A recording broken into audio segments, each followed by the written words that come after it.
금골교회 성도 여러분 안녕하십니까? 인생 균형 잡기 두 번째 시간입니다. 오늘 하루 힘드셨죠? 여러분의 스트레스 지수를 낮춰주는 사진으로 시작하겠습니다. 좋아하는 반려견 환하게 웃고 있네요. 고릴라가 여러분에게 사랑의 표정으로. 힘드신 분들은요, 이렇게 아주 릴렉스한 자세로 오늘 말씀에 임하셔도 좋겠습니다. 자, 두 번째 시간의 말씀은 삶의 균형을 위한 자기인식입니다. 삶의 균형을 위해서 스스로 자신을 바라보는 눈이 건강해야 합니다. 아무리 균형진 삶을 살고 싶어도 본인이 본인에 대해서 건강하게 바라보지 못하면 균형을 잃어버리게 됩니다. 자신 스스로 부족하다고 한번 생각해 보시죠. 나는 외모가 부족해. 나는 남들보다 배운 게 없어. 나는 재산이 가진 게 없어. 등등 자신을 부정적으로 바라보게 되면 자신감을 잃게 됩니다. 이게 더 심화되면요, 우울해지고 비관해지고 낙담되고 좌절하게 되죠. 즉, 삶을 지켜줄 수 있는 밸런스가 깨어져 버리게 됩니다. 여러분, 우리 스스로 이런 것들 앞에 위축되어 있지 않습니까? 외모, 혹은 학력, 혹은 재산, 혹은 명예. 제 개인적 얘기인데요, 저는 키가 조금 작습니다. 그래서 언제든지 좀 키가 큰 사람 앞에는 저도 모르게 좀 위축돼요. 이렇듯 우리 모두에게는 무엇인가 위축되는 뭔가가 있어요. 그리고 그것 때문에 우리 스스로를 사랑하지 못하거나 수용하지 못하는 장애물이 되기도 합니다. 이제 제가 한 아름다운 시를 소개하려고 합니다. 아버지의 아름다운 사랑을 정말 담담하게 아름답게 표현한 시인데요. 한번 들어보시죠. 아버지의 등을 밀며. 손택수. 아버지는 단 한 번도 아들을 데리고 목욕탕에 가지 않았다. 8살 무렵까지 나는 할 수 없이 누이들과 함께 어머니 손을 잡고 여탕에 들어가야 했다. 누가 물으면 어머니가 미리 일러준 대로 5살이라고 거짓말을 하곤 했는데, 언젠가 한 번은 입속에 준비해둔 5살 대신 7살이 튀어나와 곤욕을 치르기도 하였다. 나이보다 실하게 여물었구나. 누가 고추를 만지기라도 하면 잔뜩 성이 나서 물속으로 텀벙 뛰어들던 목욕탕. 어머니를 따라갈 수 없으리만치 커버린 뒤론 함께 와서 서로 등을 밀어주는 부자들을 은근히 부러운 눈으로 바라보곤 하였다. 그때마다 혼자서 원망했고, 좀 더 철이 들어서는 돈이 무서워서 목욕탕도 가지 않는 걸 거라고 아무렇게나 함부로 비난했던 아버지. 등짝에 살이 시커멓게 죽은 지게 자국을 본 건 당신이 쓰러지고 난 뒤의 일이다. 그렇게 밀어드리고 싶었지만 부끄러워서 차마 자식에게도 보여줄 수 없었던 등. 해지면 달지고 달지면 해를 지고 걸어온 길 끝. 적막하디 적막한 등짝에 낙인처럼 찍혀 지워지지 않는 지게 자국. 아버지는 병원 욕실에 엎혀 들어와서야 비로소 자식의 소원 하나를 들어주신 것이었다. 참 감동적인 시죠. 지게꾼이었던 아버지의 절절한 사랑이 배어있는 아름다운 시입니다. 근데 여러분, 저는 이 시를 읽으면서 마음에 불편한 생각이 한 가지 있습니다. 여러분, 자식을 위해 평생을 지게를 지며 헌신적으로 살았던 아버지는 부끄러워야 할 아버지인가요? 아니면 자랑스러워야 해야 할 아버지인가요? 그렇습니다. 여러분 모두 아주 자랑스러운 아버지라고 생각하고 대답하셨으리라고 생각합니다. 저도 그렇게 생각합니다. 자식을 위해 헌신적으로 삶을 헌신했던 이 아버지, 등에 얼마나 많은 지게를 졌으면 까맣게 멍이 들어 있었을까 생각해보면 정말 박수받아도 칭찬받아도 아깝지 않은 아버지이십니다. 그런데 안타까운 건 왜 시인의 아버지는 자신을 부끄럽게 여겼을까요? 그리고 아들도 자신을 부끄럽게 여길 거라고 생각했을까요? 그래서 차마 같이 부자간에 한 번도 목욕탕을 같이 가지 못하는 안타까운 삶으로 마감됐을까요? 이유는 우리 모두 다 느껴지실 겁니다. 이 사회가 우리의 가진 것, 우리의 학력, 우리의 지위로 그 사람을 판단하는데 너무 익숙하다 보니까 지게꾼인 삶을 스스로 부끄럽게 여길 수밖에 없지 않았을까 생각해 봅니다. 여러분, 이런 게 우리의 삶에 얼마나 영향을 미치고 있는지를 보여주는 한 실험을 여러분 보여드리고자 합니다.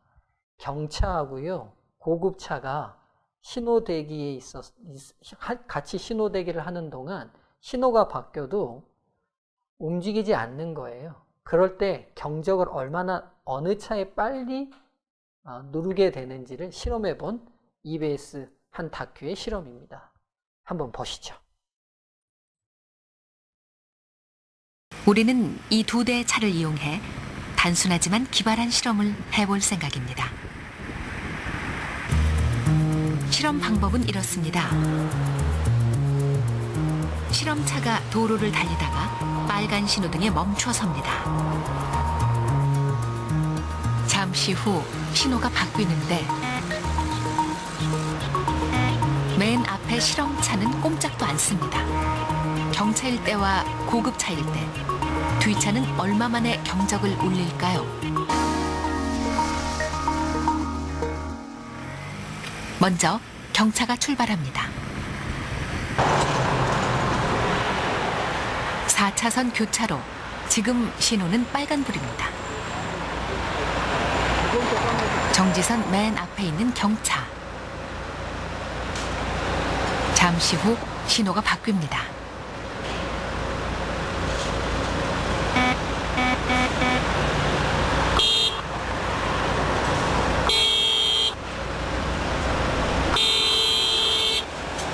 단 1초도 기다려주지 않는군요.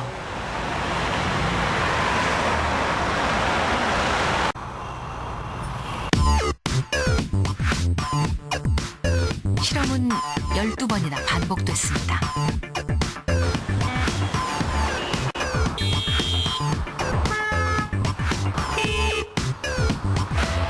교차로에 경적 소리가 요란합니다. 바쁜 도로에서 길을 막고 서다니 재촉하는 건 당연한 일인가요?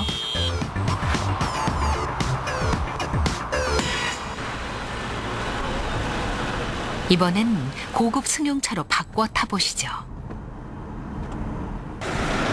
같은 교차로에 고급 승용차가 섭니다. 신호가 바뀌었습니다.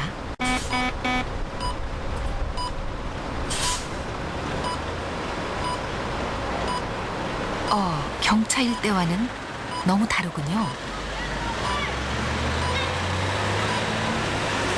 끝까지 경적을 울리지 않습니다. 다시 한번 해볼까요? 21초. 이제야 조심스럽게 경적을 울립니다.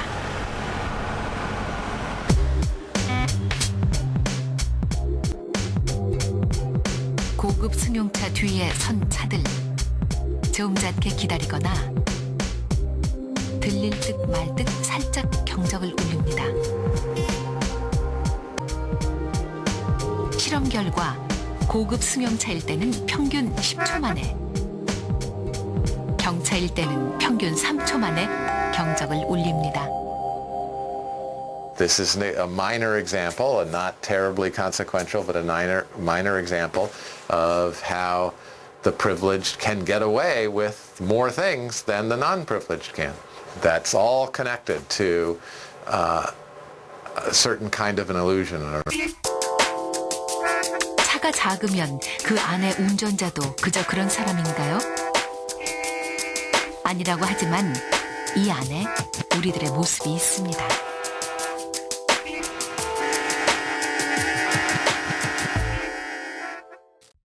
네, 이 실험을 보면서 물질적 소유로 사람의 가치를 평가하려는 편만에 있는 사회적 인식을 우리 모두 느끼게 됩니다. 여러분, 왜 좋은 차 타고 싶으세요? 왜 여성분은 명품 가방을 그렇게 들고 싶으신가요?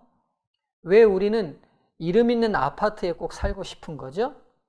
물론 그게 더 우리에게 편함이 있기 때문이기도 합니다. 그러나 어떤 면에서는요, 더 정직한 대답은 그렇게 소유하고 과시할 때 남들이 나를 더 가치 있게 평가해 주는 것 같은 사회적 분위기 때문이 아닐까요? 자기 인식이 형성되는 과정이 있는 것 같아요. 자신이 자신을 바라보는 관점은 실은 자신이 자신을 생각하는 게 아니라 외부에서 주입된 정보로 형성됩니다. 즉, 인간관계 속에서 다른 사람이 부여한 나에 대한 평가가 자기 인식을 형성하는 거죠. 그래서 남들로부터 더 좋은 평가, 더 가치 있는 평가를 위하여 우리는 물질에 더 그렇게 목을 매는지 모르겠습니다. 여러분, 혹시 이 사진이 어디인지 아시겠습니까? 네, 아시는 분들이 있는 것 같네요. 2차 세계대전 동안 유태인들의 가장 잔인한 학살이 일어났던 아우슈비츠 형무소의 그 정문의 모습을 찍은 사진입니다. 20세기의 가장 안타까운 홀로코스트, 유태인들에 대한 이 대학살의 중심에 있었던 이 아우슈비츠 수용소에서는 수백만의 유태인들이 죽어갔습니다. 여러분, 이 사진은 그곳에서 수감되어 있었던 유태인들에게 나눠줬던 나무 나막신과 그들의 수용복입니다. 이 나무 불편한 신발을 준 이유는 한 가지입니다. 빨리 도망가거나 멀리 도망가지 못하게 하기 위해서 이런 불편한 나무신을 줬다고 합니다. 그들은 매일 아침 이런 배식을 받았다고 하는데요. 아주 딱딱한 빵, 그리고 스프, 그리고 아주 멀건 커피. 이게 하루 전체의 급식 내용이었습니다. 근데 때로는 썩은 음식으로 만들었기 때문에 배탈과 탈이 아주 많이 났다고 합니다. 그리고는 이런 음식을 먹고 이런 강제 노역장에서 하루 종일 강제 노역에 시달렸습니다. 이렇게 많은 수용시설에요, 이렇게 많은 사람들이 수감되어 있었습니다. 그리고는 수용됐던 사람들 중에 노동을 할 수 없을 만큼 약해진 사람들은 목욕을 시킨다는 단체 목욕장에 집어넣고 독극물로 수없이 많은 사람을 죽였습니다. 그때 잔인했던 장면들은 역사에 남아있죠. 이런 잔인했던 광경 속에서 살아남았던 생존자들의 삶을 그린 아주 유명한 책이 있습니다. 홀로코스트 관련 책들의 고전이 된 테렌스 데 프레이의 저서 생존자, 죽음의 수용소에서 삶의 해부라는 책인데요. 여러분 모두에게 한번 일독을 권합니다. 죽음에 가장 가까이 갔던 사람들의 삶의 모습들을 아주 깊이 있게 기록해 놓고 있습니다. 여러분, 이 책의 내용 중에 제3장에는요, 한 챕터의 제목이 좀 특별합니다. 배설물의 공격이라는 챕터가 있습니다. 그 내용 중에 일부를 제가 좀 읽어드리겠습니다. 화물차는 창문도 없이 밀폐되어 있어서 사람들의 체온이 빠져나갈 틈이 없었기 때문에 점점 열기가 더해갔다. 예, 유태인들을 이 아우슈비츠로 실어 나르는 이 화물 열차에는요, 사람들을 아주 가득가득 집어넣어서 짐짝처럼 집어넣었습니다. 그런데 여러분, 그 차 안에서는 화장실을 갈 수 없었습니다. 이 내용은 계속 이렇게 이어집니다. 소변을 볼 수 있는 단 한 곳은 천장 가까이에 채광창의 좁은 틈뿐이었다. 그나마도 소변을 보려고 하면 제대로 되지 않아서 마루 위로 오줌이 흘러내렸다. 마침내 새벽이 되었을 때 우리는 모두 지치고 병들어 있었다.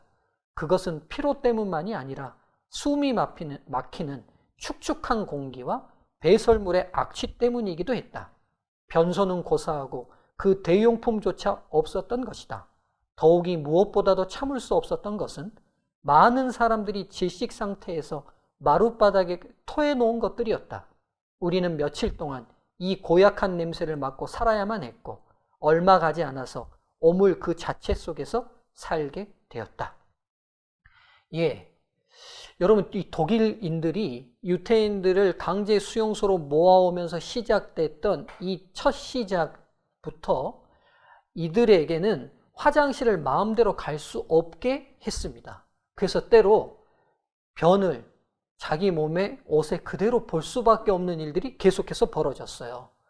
그리고 수용소 안에서의 생활도 수백만이 생활하였지만 화장실을 많이 만들지 않았습니다. 그리고 때로 화장실을 가는 시간들을 엄격히 통제하므로 어쩔 수 없이 배설물을 본인 옷이나 살고 있는 그 수용소 안에 볼 수밖에 없게 하므로 악취가 엄청 시달리게 만들었어요. 악취에. 이유는 한 가지였습니다. 여러분 생각해 보세요. 지금 여러분 곁에 오랜 시간 씻지 않은 노숙자가 냄새가 풍기는 모습으로 여러분 가까이 곁에 온다고 생각해 보십시오.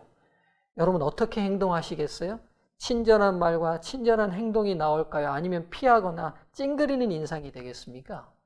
그렇습니다. 우리도 모르게 자연스럽게 찡그려지게 될 거고요. 그 사람을 거부하고 싶게 될 거고요. 그 사람의 가치를 낮게 보고 싶은 마음이 들게 될 겁니다. 평범한 독일 군인들이 이 유태인들에게 이런 잔인한 행동을 할 수 있었던 중요한 이유 중에 하나가 뭐냐면 그들에게 나오는 수많은 악취와 오물들을 통해서였습니다. 즉 그들 몸에서 나는 악취와 그들 몸에 묻어있는 오물들을 통해 이들은 무가치한 존재라고 공격하기에 아주 쉬운 환경을 만들었던 거죠. 여러분, 때로는 그들의 삶이 이 배설물로부터 너무 심각한 공격을 받았는데요. 밤에는 설사병이 자주 났기 때문에 화장실을 가야 됐지만 화장실을 가는 그 길 동안 움직이는 모든 것들은 다 바로 총으로 쏴서 죽였기 때문에 밤에 갈 수가 없었습니다. 그래서 그들이 아침에 배식으로 받아야 될 그릇에 때로 본인들의 오물을 받기도 했고요. 아침이 되면 그 오물을 비우고 다시 그 그릇에 음식을 받아서 먹을 수밖에 없는 극도의 정말 인간 이하의 삶을 강요받았습니다. 근데 여러분, 그런 삶을 살았던 그 환경 속에서요, 좀 특별한 몇 사람들이 있었습니다. 바로 그 부족한 커피물로 본인의 얼굴을 세수하는 사람들이 있었고요. 비가 오면 물을 받아놔서 그 물로 양치질을 하거나 본인을 그 오물 환경 가운데서라도 본인을 가꾸는 사람들이 있었습니다. 이유가 무엇이었을까요? 그 열악한 환경에서 도대체 그 커피물로 하는 세수는 무슨 의미가 있고 그 빗물에 조금 하는 양치질은 무슨 의미가 있습니까? 지금 죽느냐 사느냐 온통 모든 게 파괴된 삶인데 도대체 그 잠깐의 세수가 무슨 의미가 있을까요? 여러분 한번 생각해 보셔야 될 부분이 있습니다. 인간이 태어나서 가장 먼저 받는 교육이 있어요. 바로 배변 훈련입니다. 우리가 어렸을 때 아이가 태어나면 엄마들이 기저귀에 똥을 싸면 그걸 바로 놔두지 않아요. 그리고 바로바로 깨끗한 기저귀로 갈아줍니다. 왜냐하면 존귀하고 가치 있는 존재인 아기가 오물에 묻어있는 것을 엄마도 아빠도 사랑하는 가족도 견딜 수 없어요. 그래서 오물로부터 자신을 깨끗하게 하는 훈련을 받기 시작하면서 사람은 무엇을 교육받는가? 인간은 오물과 같이 할 수 없는 가치 있고 귀한 존재라는 것을 여기서부터 교육받기 시작합니다. 독일인들이 유태인들에게 배설물로 계속 공격했던 이유가 바로 여기에 있습니다. 똥 묻어 있고 악취나는 너희들 그렇게 가치 없는 존재야. 죽어도 돼. 의미 없는 존재야. 실험실의 도구로 사용돼도 돼. 라고 끊임없이 그들의 정신을 공격한 거죠. 그 공격 속에서라도 커피물에 세수를 하고 빗물에 양치질을 해가며 스스로에게 나는 의미 있고 가치 있는 존재다 라고 계속해서 본인을 인정해주는 사람들이 있었던 거죠. 놀라운 결과가 있습니다. 이 수용소에서요, 대부분 살아나지 못하고 죽었는데요, 그 약간의 생존자들 중에 많은 수가 그 환경 속에서도 본인을 가치 있게 여겼던 사람들이라고 합니다. 그렇습니다. 세상이 뭐라고 하든 내 스스로가 얼마나 가치 있고 존엄한 존재인지라는 인식이 있다면 우리는 삶의 균형을 유지할 수 있습니다. 죽음의 현장에서 유태인들이 그렇게 살아남았던 것처럼 말입니다. 우리도 우리 자신에게 이런 존엄성을 어떻게 부여해 줄 수 있을까요? 잘못된 자기인식을 먼저 우리 안에서 제거해야 합니다. 스스로가 배운 게 없어서, 가진 게 없어서, 외모가 못나서 우리 스스로를 무가치하게 여기고 계시는 분들이 이 방송을 보고 계신다면 우리 안에 그런 마음을 제거하기로 먼저 결심하셨으면 좋겠습니다. 그리고 우리에게 건강한 자기인식을 주입해야 됩니다. 이렇게 될 때 인생의 진정한 균형을 잡을 수 있게 됩니다. 여러분이 몰랐던, 그리고 제가 예전에 몰랐던 우리의 원래의 정체가 있습니다. 그 정체를 이 시간 소개하고자 합니다. 성경 창세기 1장 26절은 이렇게 얘기합니다. 하나님이 가라사대 우리의 형상을 따라 우리의 모양대로 우리가 사람을 만들고, 다시 한번 읽습니다. 하나님이 가라사대 우리의 형상을 따라 우리의 모양대로 우리가 사람을 만들고. 예, 성경은요, 인간이 아주 오랜 시간 우연히 한 단세포로부터 계획도 없이, 의미도 없이, 목적도 없이 시작돼서 오랜 시간 지나오며 우연히 이렇게 됐다고 말하지 않습니다. 성경은요, 온 우주의 왕이신, 아주 지성적이신, 온 우주의 주인이신 하나님이 철저한 계획과 목적을 가지고 당신의 형상대로 우리를 만드셨다고 말씀합니다. 여러분, 저에게 자녀들이 있는데 누구를 닮았을 것 같습니까? 예, 저와 저희 안사람을 닮았습니다. 우리의 자녀들이 우리를 닮는 게 당연하게 여겨지지만, 당연하게 여겨지는 중요한 이유는 뭐냐면, 닮는다는 건 자녀와 아버지를 나타내는, 자녀와 부모를 나타내는 가장 중요한 증거입니다. 하나님이 우리를 왜 닮게 만드셨을까요? 이유는 한 가지입니다. 하나님은 우리를 자녀로 여기신다는 겁니다. 저와 여러분들이 인정하든 인정하지 않든 우리가 사람이라면 우리는 하나님의 자녀입니다. 하나님의 자녀라는 것은 하나님만큼의 고귀한 가치와 존엄성을 지녔다는 의미입니다. 그렇기 때문에 우리가 죄로 인하여 죽게 되었을 때 하나님은 자신의 몸을 버려서라도 살리고 싶을 만큼의 가치가 있기에 당신의 목숨을 버리셨습니다. 여러분, 오늘 이 시간 세상이 여러분에게 어떻게 평가하든, 여러분이 가진 소유로, 여러분이 가진 외모로, 여러분이 배운 학력 등으로 어떻게 평가하든 그 모든 평가는 여러분에 대한 진정한 평가가 아닙니다. 그 평가 때문에 힘들어 하셨다면 오늘 그 모든 마음을 제거하는 성령의 특별한 은혜가 임하기를 바랍니다. 그리고 진정으로 여러분의 원래의 가치대로 여러분을 바라보는 건강한 눈이 생겼으면 좋겠습니다. 그것은 바로 하나님이 여러분을 창조하셨다는 겁니다. 하나님이 여러분의 아버지가 되신다는 것입니다. 나아가 여러분을 구원하기 위하여 하나님의 아들조차도 목숨을 버릴 만큼 여러분은 그렇게 가치 있는 존재라는 것입니다. 여러분이 여러분을 그렇게 볼 수 있게 될 때 여러분의 삶의 균형은 외부의 어떤 인식에도 깨지지 않는 균형감을 갖게 될 것입니다. 오늘 여러분 안에 여러분을 보는 이런 아름다운 가치관이 형성되게 되기를 주의 이름으로 축원하며 오늘 말씀을 마치겠습니다. 내일 이 시간 만나겠습니다.